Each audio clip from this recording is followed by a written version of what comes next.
Tapi memang ya Ustadz kalau kita baca Al-Quran, apalagi kalau kita baca artinya, tahu artinya kita bisa lebih baper ya Ustadz ya. Masya Allah ya. Ini harusnya Ustadz Syam nih yang harus banyak Saya pernah kayak gitu, jawabnya. Sat. Pernah Waktu kayak gitu tampil ya? FTQ. Iya. Lupa. Jadi nangisnya bukan karena mentadaburi, karena lupa. Nah aku pengen nanya nih sama Ustadz Bendri nih, bagaimana nih dengan kita baper ketika baca Al-Quran, kita jadi tahu bagaimana anjuran-anjuran Al-Quran dan kita dengan lebih mudah itu jadi mengamalkannya Ustadz. Iya, Masya Allah. Yang jelas pertama, salah satu yang harus kita tumbuhkan sebelum kita baca Quran adalah keimanan dulu kepada Allah Subhanahu wa taala. Inilah rahasianya kenapa generasi sahabat termasuk generasi yang sangat dekat dengan Al-Qur'an. Disebutkan misalnya oleh Jundub bin Junadah, ya Jundub bin Abdillah dan riwayat yang lain ya dalam sanadnya dari Abu Daud bahwa ta'allamnal iman qabla an nata'allamal Qur'an wa nata'allamal Qur'an fazdatna bihi imanan. Jadi kami nih dulu katanya lebih dulu belajar iman sebelum belajar Al-Qur'an. Ya, jadi iman dulu tanamkan sebab ada orang yang misalnya membaca Quran tapi karena memang tidak beriman kepada Al-Quran yang dicari kesalahan-kesalahannya aja. Dicari malah kira-kira ayat mana nih yang bertentangan kontradiktif. Sehingga adalah malah kesenangan bahkan tidak ada hatinya yang menunjukkan bahwa dia memang mengimani Al-Quran.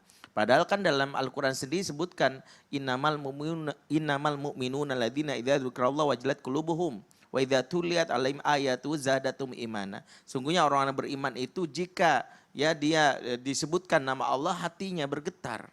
Betul-betul bergetar dan itu bukan karena memang lapar atau mungkin yang kata Ustaz Syam tadi lupa tadi memang kebayang bagaimana dia memiliki yang namanya koneksi dengan Allah Subhanahu wa taala. Tersambung betul perasaannya, tersambung betul hatinya. Perasaan dia sangat baper, sangat sensitif karena memang mengingat bagaimana kebesaran Allah Subhanahu wa taala sehingga semakin dia membaca Al-Qur'an semakin bertambah yang namanya keimanannya. Itulah wajar kenapa Abu Bakar As-Siddiq kita tahu sangat sensitif dalam urusan baca Al-Qur'an sampai-sampai ketika disebutkan bagaimana dia diminta jadi imam sebab Rasulullah dalam keadaan sakit dan Aisyah istri Rasulullah itu langsung menolaknya.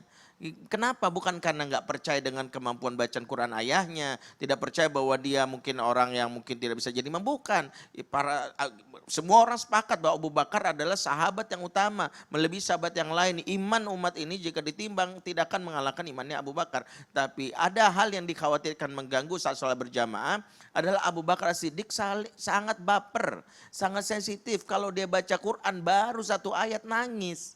Baru satu ayat nangis, kasihan kalau imamnya ya mungkin seperti bukan jamaahnya kasihan.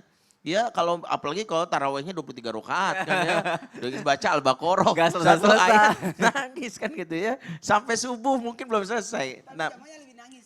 iya, Nangisnya jamanya karena nangis lama. juga.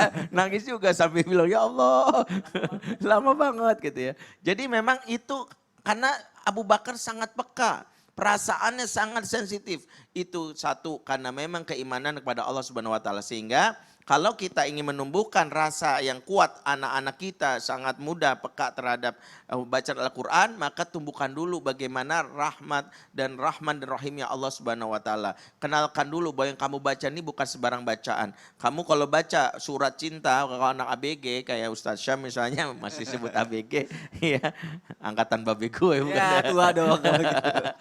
Bukan. Tapi ketika dia baca Quran, baca surat cinta dari seseorang, perasaannya begitu gembira, begitu dia tersentuh. Dan dia begitu kalau misalnya dia kalimat-kalimat yang mungkin menunjukkan sesuatu, dia ancaman misalnya, kalau kamu begini terus kita putus aja kan gitu ya. Kita langsung, ya Allah sedih, baper. Apalagi kalau ini Allah. Sehingga iman itu penting. Yang kedua adalah memahami isi-isi Al-Quran. Setidaknya adalah tahu bahwa ini ayat ancaman, apakah ini ayat kabar gembira. Jangan sampai kita malah meresponnya dengan sesuatu yang salah. Ada orang yang ketika ayat ancaman malah dia Al-Qari'ah, Mal-Qari'ah tentang hari kiamat dia ketawa. Dia nggak tahu bahwa ini ayat ancaman, dia berkaitan dengan hari kiamat tentang bagaimana siksa ya pada penghuni neraka. Surat misalnya apa yang menceritakan bagaimana panasnya api neraka. Begitu juga ketika ayat gembira tentang surga, dia harusnya tersenyum. Kenapa? Karena perasaannya begitu baper sehingga dalam surah apa, ada salah satu sahabat disebutkan ketika dibacakan surat Al-Insan, salah satu orang Arab Badui pernah dibacakan surat Al-Insan, begitu dijelaskan ainang fiha tusamma salsabila, di dalam surga ada mata air surga yang namanya salsabila. Dia langsung meninggal, senyum meninggalnya. Sampai kata para Rasulullah ketika orang ini meninggal baru masuk Islam, mata syauqan ila jannah. Ini orang mati karena saking kangennya sama surga. Masya Allah. Saking terhubungnya, saking bapernya langsung meninggal. Jadi untuk menumbuhkan rasa itu Masya kita harus Allah. kenalin Betul, anak-anak kita dulu ya. Ini betul. Al-Quran ini begini. Masya Allah. Jadi akhirnya menumbuhkan rasa-rasa seperti itu Betul, ya. Masya iman, Allah. pahami ayat Quran dan tentu saja memahami isi-isinya. Masya Ya. Allah, jazakallah khair Ustaz Baik. Bendri. Jamaah yang ada di rumah kita akan lanjutkan lagi tausiah kita. Jadi tetap baper yang diperbolehkan dan tetap di Islam itu indah. Jamaah, oh jamaah. Alhamdulillah.